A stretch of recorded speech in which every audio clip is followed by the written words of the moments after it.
안녕하세요. 생애자산관리 스쿨의 표현봉입니다. 여러분의 다양한 자산관리에 대한 사연을 들어보고 고민 해결과 솔루션을 제안해 드리는 시간을 가져보고 있는데요. 자, 이번 시간에는 자산관리 전문가 박상훈 소장님 함께 하셨습니다. 소장님 안녕하세요. 네, 안녕하세요. 박상훈입니다. 자, 먼저 그러면 어떤 사연이 기다리고 있는지 들어보겠습니다. 저는 결혼한 지 5년 된 40대 초반 워킹맘입니다. 결혼을 좀 늦게 해서 3살 된 아들이 하나 있고요. 부부 모두 둘째를 계획하고 있습니다. 그런데 첫째를 키워봐서인지 둘째가 나올 때가 되니 저희 가정의 재무 설계가 좀 필요하지 않을까 걱정이 됩니다. 저희 부부는 현재 2억 4천만 원의 전세에 살고 전세 자금 대출은 1억 원이 있습니다. 제가 버는 소득의 3분의 1을 2년 동안 펀드에 투자해서 현재 3천만 원 펀드 잔고를 가지고 있습니다.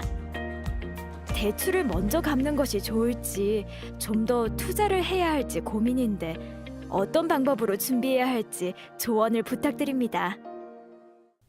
네, 둘째를 계획하면서 맞벌이를 하고 있는 워킹맘의 사연이군요. 네, 워킹맘으로 일하고 있으면서 또 둘째를 계획하는 편이 많은 편은 아닌데요. 네. 둘째를 계획하신다니 참 반갑기도 하고 보기 좋습니다. 아, 예. 그러면 저희가 더 확실한 좀 도움을 드릴 수 있으면 좋겠다는 생각이 드네요. 네, 자, 그러면 먼저 이 부부의 현금 흐름을 한번 살펴보도록 하겠습니다. 현재 총 수입은 530만 원이고 지출은 280만 원, 대출 상환 100만 원이 있고요. 자, 그리고 아내가 버는 소득으로 적금 50만 원과 정리펀드 100만 원을 투자하고 있습니다. 자, 이 저축 금액, 투자 금액은 전세자금 대출을 위해서 하고 있다고 하시네요. 네, 아까 말씀드렸다시피 전세자금 대출이 잔액이 1억 원이 남아 있었습니다. 네, 자, 그렇죠. 그러면 이 부부가 대출을 갖고 있는데 정치펀드를 좀 꽤 많이 하고 있다는 생각이 듭니다. 근데 그러면 저희가 대출금 상환 목적이다라고 했었을 때 대출금 이자보다 이 상품의 수익들이 더 좋아야 될 텐데 어떤가요?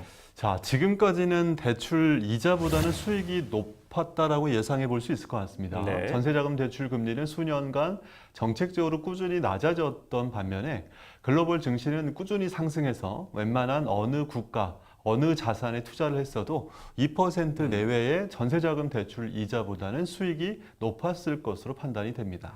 그러면 대출금을 갚아 나가기 위해서 펀드를 계속 운용해도 괜찮다 이런 말씀인가요? 꼭 그렇게만 볼 수는 없을 것 같고요. 상황에 따라 우선순위를 두실 필요가 있는데 이 부부의 경우 조만간 둘째를 생각하고 계시니까 부채를 좀 더 집중해서 줄일 필요가 있겠습니다. 아, 그렇다면 둘째 낳기 전까지 대출금을 좀 많이 갚아 나가는 게 중요하다는 말씀이네요. 네, 둘째를 낳게 되면 출산과 양육에 필요한 지출이 증가하게 되죠. 네. 첫째를 키운 경험이 있어서 첫째만큼의 큰 비용은 안 들겠지만 육아 휴직 기간이 길어질 수 있다는 점을 고려하는 게 좋겠습니다. 현재 전세자금 대출은 1억 원으로 전세보증금 2억 4천만 원 대비 약 40%를 넘는 수준으로 다소 높은 상황인데요. 자가주택도 아닌 본인 집이 아니라 전세로 살면서 대출이 많은 편이죠. 그러니 수익이 난 펀드를 부분 환매해서 대출금을 상환하는 게 좋겠습니다.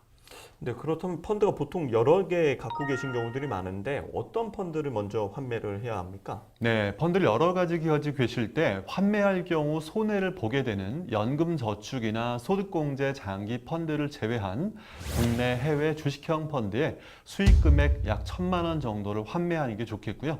이 돈으로 대출금을 상환하면 되겠습니다. 네, 알겠습니다.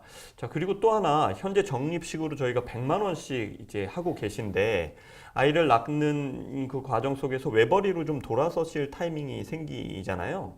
자, 그러면 이제 매달 100만 원씩 불입하는 것도 좀 부담이 되실 것 같습니다. 네, 그렇죠. 출산 후 외벌이가 될 경우에 남편의 소득 380만 원으로는 저축을 많이 못하겠고 거의 고정적인 생활비 정도가 유지가 될 텐데요. 그렇게 될 때는 걱정할 필요 없이 펀드를 잠깐 불입을 멈추면 됩니다. 네. 펀드는 보험처럼 2달 안 내면 실효되는 게 없으니까 불입을 멈추거나 금액을 줄이면 될 텐데요. 현재 부부는 정기, 비정기를 포함해서 고정 지출이 280만 원으로 자녀를 한 명 키우는 상황인데도 불구하고 양호한 수준이기 때문에 최소한 남편의 소득에서 버틸 수 있는 구조입니다. 네. 그래서 따로 휴직기를 대비해서 부족금을 준비할 필요까지는 없고요. 하고 있는 공격적인 투자만큼은 약간 조절이 필요하겠습니다. 네, 알겠습니다. 네, 그렇다면 둘째 낳는 시기까지 앞으로 한 1년 정도 남았는데요. 그 사이에 아내의 소득은 어떻게 배분하는 게 좋겠습니까? 네, 일단 출산을 대비해서 충분한 유동성을 확보하는 게 중요할 텐데요. 현재 50만 원씩 붙고 있는 1년짜리 적금 만기될 때 찾게 되는 돈이 600만 원 정도 되죠. 네. 이 돈을 출산 예비 자금을 만드시고요. 다만 육아 휴직기에 접어들게 되면 육아 휴직 수당이 80만 원 정도로 현재 아내 소득의 절반 이하로 떨어지게 되겠죠. 네. 문제는 전세대금 대출 잔액이 아까 펀드 환매한 돈 1,000만 원을 갚는다 해도 9천만 원이 남습니다. 한 달에 이자만 2%, 즉 15만 원 이상이 이자로 나가고 있는 상황인데요. 소득이 줄어들게 되면 이런 이자 금액도 꽤 아까워지겠죠. 예, 예. 보통은 맞벌이를 하다가 외벌이로 돌아섰을 때 어려운 점을 호소하는 게 그런 부분이지 않습니까? 네, 그래서 이제 당분간 좀 더 대출금 상환에 집중하고 1년 후에 아이를 갖는 좀 계획 임신도 저는 중요하다고 봅니다.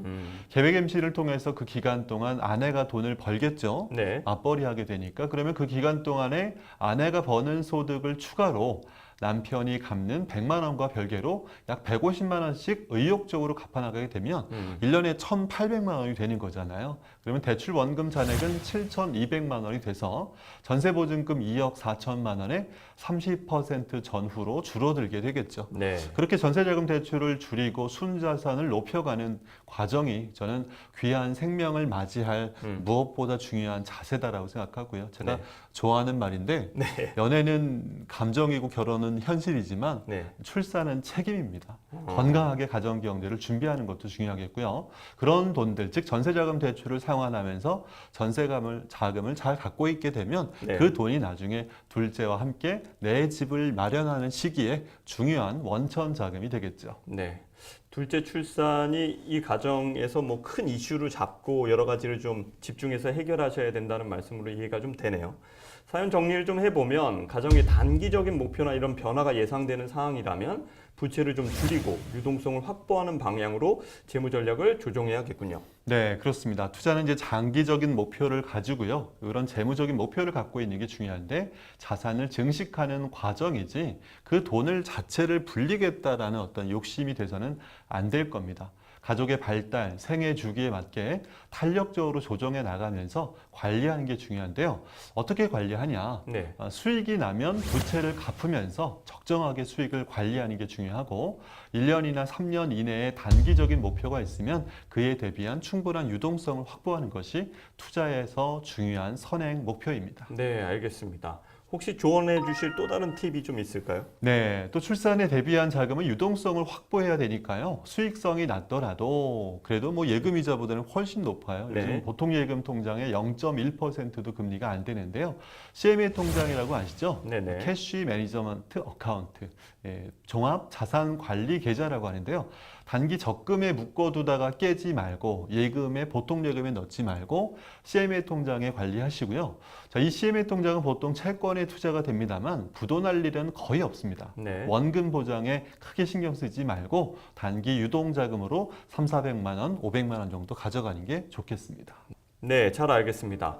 자, 둘째를 고민하고 있는 워킹맘에 대한 내용을 저희가 상담해 보았습니다. 오늘 도움 말씀 주셔서 감사합니다. 감사합니다.